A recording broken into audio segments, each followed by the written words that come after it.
Hey guys, my name's Josiah Wagner and we have, Kyle Probst, and I'm in quarter 9 and quarter 4. Alright guys, well we got a great video planned for you guys today. We're going to be going over the thoracic. So Kyle is going to do a review of the thoracic misalignment and talk a little bit about how that works, and then I'm going to go over the knee chest for adjusting the thoracic. So I'm going to go over perfect patient placement, and then I'm also going to go over all the different contacts that you can do for the thoracics as well. So we'll get Kyle started. All right, so with just the thoracic, just a quick review. So the thoracic spine is sympathetically innervated. So when your patients are having sympathetic problems, as in a slower heart rate, when they get up in the morning, they're not getting out of that parasympathetic state. They're mostly in the parasympathetic system. We're suspecting a sympathetic subluxation, and that's going to be in the thoracic region typically.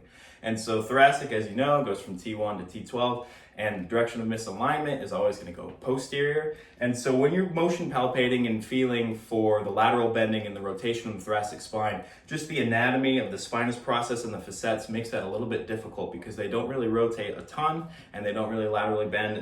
It's just kind of hard to feel. So feel and just take your time with it and just be patient, and then confirm on x-ray is the biggest thing. That's what kind of separates us as practitioners. We always x-ray every patient, so we're not guessing with your health. And so you can tell by the pedicle shadow. The pedicle shadow is going to be smaller on the side of spinous rotation, and then that will also tell us on the A to P film the wedging as well. And so whatever you find, just make sure to confirm on your x-ray. And so with the thoracic spine, it is a kyphotic curve, but some patients may have a hyperkyphotic or a hypokyphotic spine. And so that will determine also what table you place them on. So what we're talking about today with the knee chest table, that is perfect for the hyperkyphotic patients because that allows them to go into more extension and relax a little bit better. Maybe with the hypokyphotic patients, the knee chest might not work as well, and the high-low might be your better bet. So we'll go into the next part of it. All right, and now we're going to be going over the knee chest. We're going to go over the fundamentals of the perfect patient placement, and then we're going to go over the thoracic setup and context as well. So when you get a patient and you're going to have them set up on the knee chest, you as the doctor are going to need to demonstrate how to get on this table as well. So first, I'll demonstrate just as a quick review. So you're going to have them step forward with their strong leg, drop the knee down, bring both hands to the front of the chest piece, bring the other leg back, drop the hands down to the arm piece, and then drop down here. And then to get off the knee chest, you just reverse that. So you bring both hands up, one leg forward, step up, and come back. So one mistake that a lot of people make is with getting on the knee chest and getting off the knee chest is a lot of them will come straight down like this, or when they're coming up, they'll come straight up like that. And we don't want them to do that. The reason being for that is because we want the adjustment to hold, and that could potentially compromise the adjustment that you just did. So we're gonna have Kyle set up as my patient, and then I'm gonna go over the different contacts for the thoracic subluxation. So now that we have our patient placed on the knee chest, we wanna make sure that the level that we're adjusting is at the correct height. So I'm going to start with the lower thoracics. So we want the lower thoracics to be in line with the lower part of the spine here, and actually a little bit higher. So, and if you're unsure if that's correct positioning, you can always have the patient come up, and then you can change your setting. So let's change our setting just to see what that looks like. I'm going to lift the leaf up right there, one, and then in the back one, and then I'll have him go back down. And I'll kind of reassess the spine. And then I think I liked it better on the other setting, so I'm going to have him come back up. And then change the setting. And then have him come back down. And once you get the patient on here, the table a couple times, you know their setting, so then you don't have to mess around with it too much. It's just the first time you have to mess around with it. So now I'm going to talk about T10 through T12. So T10 through T12 are going to be those lower segments.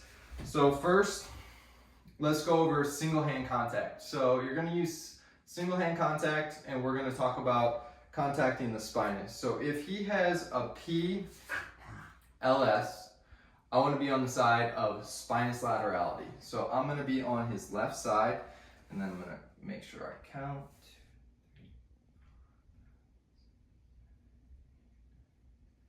And I'm gonna set up on T11. So then I'm gonna take my tissue pull, and then I'm gonna set my piezoform right on that spinous contact. And as you see, with a simple listing, I'm crossing the spine.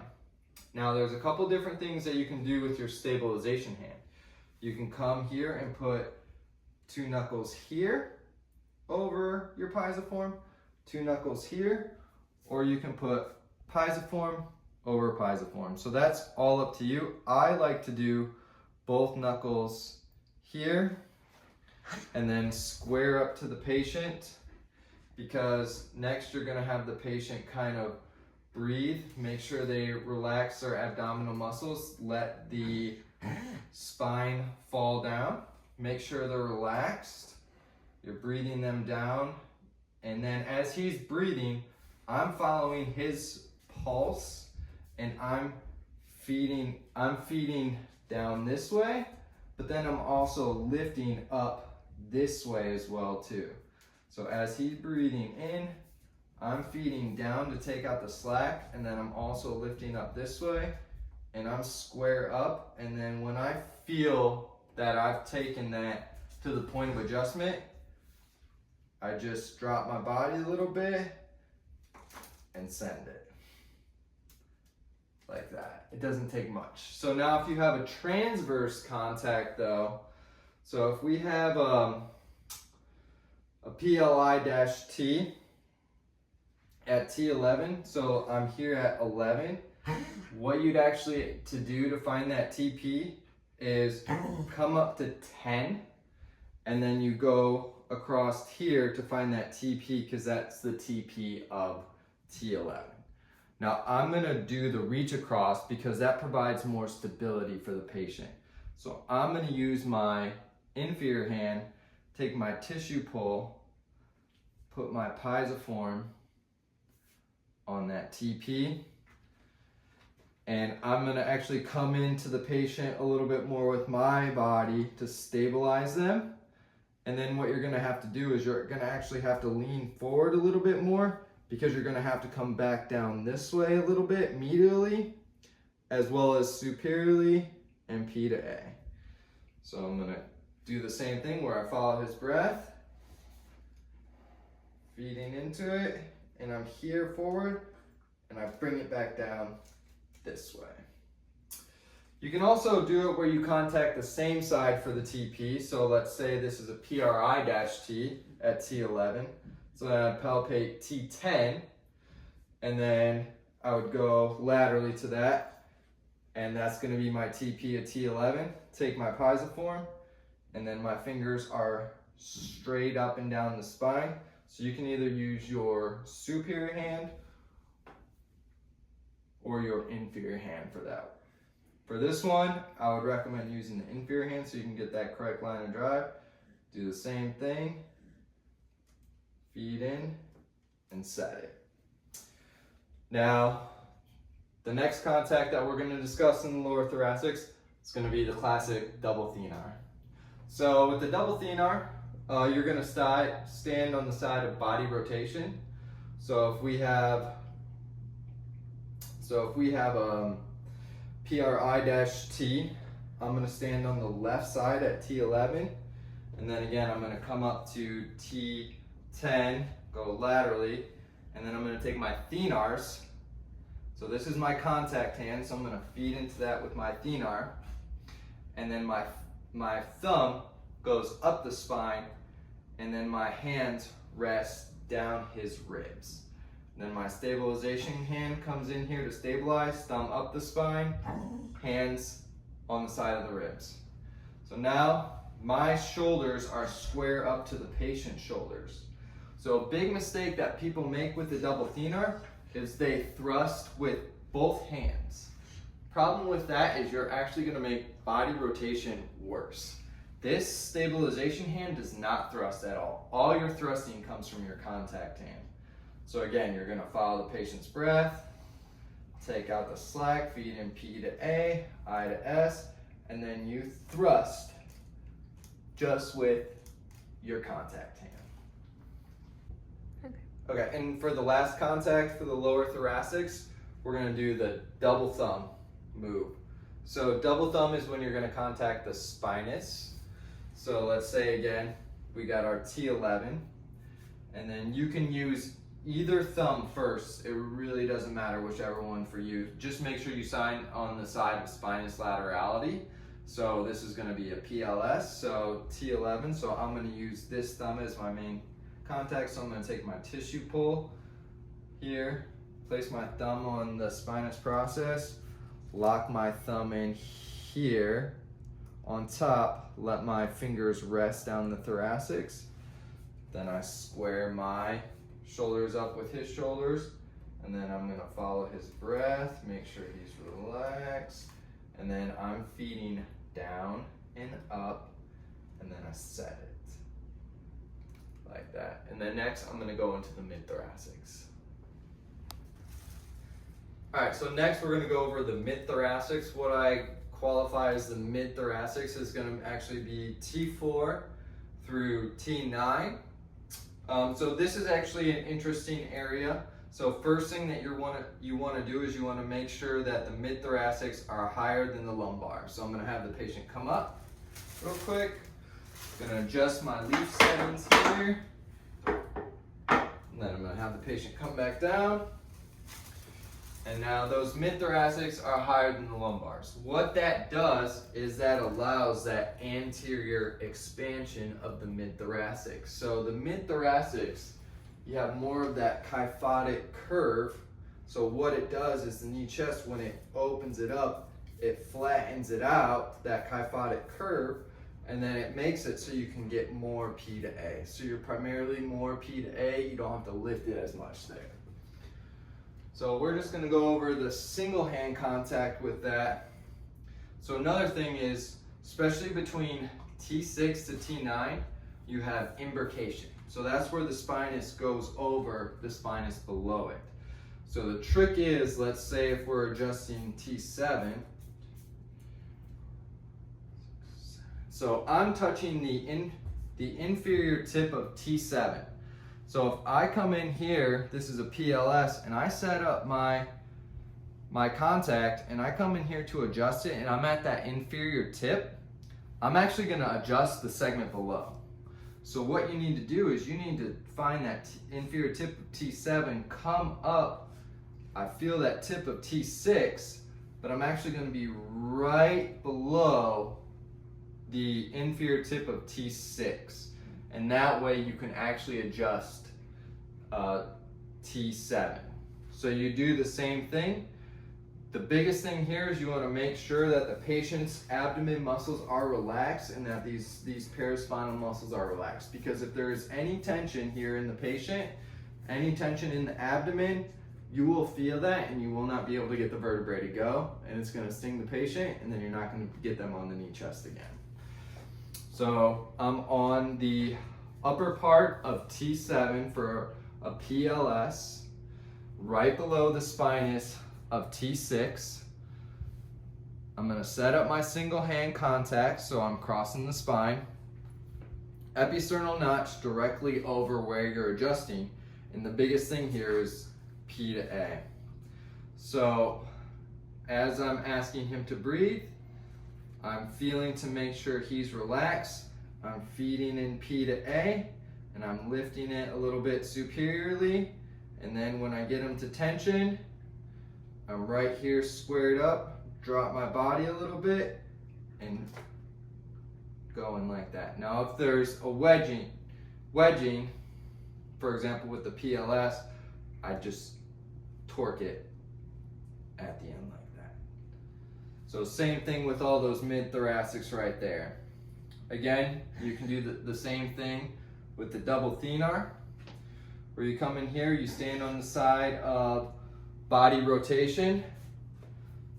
I'm gonna be on that T7, feel up to T6. go laterally, and then I'm gonna place my thenar for my contact, rest my hands down, thenar. Remember, the stabilization one, you do not thrust. So again, I'm gonna feel his breath, make sure he's relaxed. I'm feeding in P to A, and when I feel I got it, I just shoot with this one. This stabilization hand just holds the contact. So again, for review, the biggest thing with those mid-thoracics, especially from T6 to T9, is you want to be aware of that imbrication, because you don't want to adjust the spinous below. That's why you want to move up just to the inferior tip of the spinous that you're adjusting, and then go from there. All right, so next we're going to cover the upper thoracics, which is going to be T1, 2, and 3. So again, now that we're going to the upper thoracics, we want to get that anterior expansion. So we want them to be higher than any other part. So I'm going to have the patient come up again, and I'm going to raise it one more notch and see how that looks on the patient. So now that we have that up, we got that anterior expansion in the front so that we can set the vertebrae deeper. Another thing with the upper thoracics is you want to make sure the throat clears. So you want to have their nose at the top of the slot. So you're going to have the patient move up and have them put their nose at the top of the slot. One thing that I forgot to mention is when you're adjusting the lower thoracics, you can actually have their nose closer down to the bottom of the slot. That way that they can get more of that lordosis in the lumbar and the relaxation in the abdominal muscles. So again, here we want to make sure that he's resting his abdomen and letting his belly sink. Get the relaxation, so make sure you feel the patient to make sure everything is relaxed. So again, if it's a spinous contact, you're going to stand on the side of spinous laterality. So for example, before I get started, is one thing I want to mention too is that with the upper thoracics, you want to make sure to stabilize the head, because when you thrust, the head's going to kick back. So there's a couple ways you can do that. You can do it with a strap right here, where I would strap them in, lightly strap them in there. So the strap's not too tight, it's just there to hold the patient.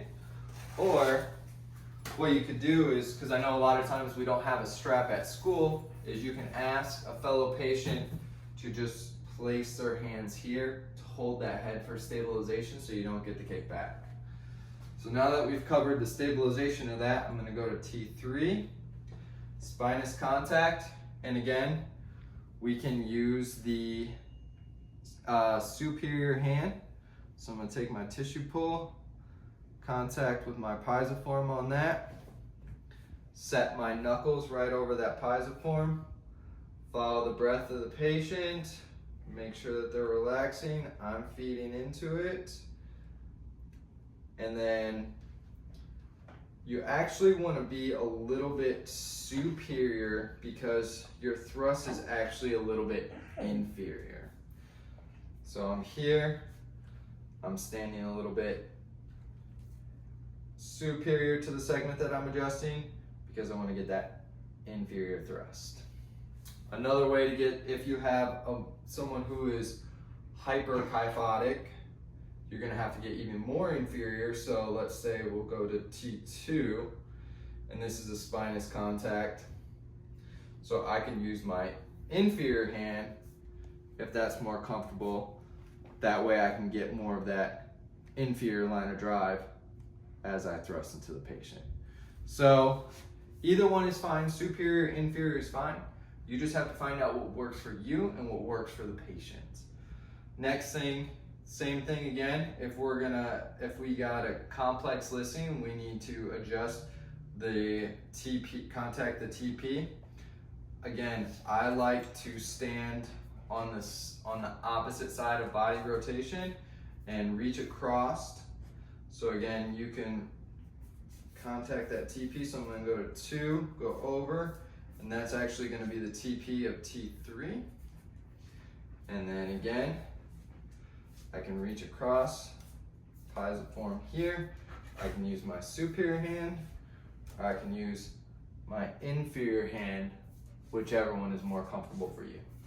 Now if I want to stand on the side of body rotation for the TP, come here, contact that TP, fingers going straight up and down the spine, a little bit forward to it, making sure the patient's relaxing, feeding into it, and again, I want to go P to A, and then a little bit inferior as well too. And that covers it for the adjustments of the thoracics. We really appreciate you guys tuning into our channel, checking out our videos. If you guys have any further questions, drop them in the comments or reach to us out on Facebook. All right, thanks guys.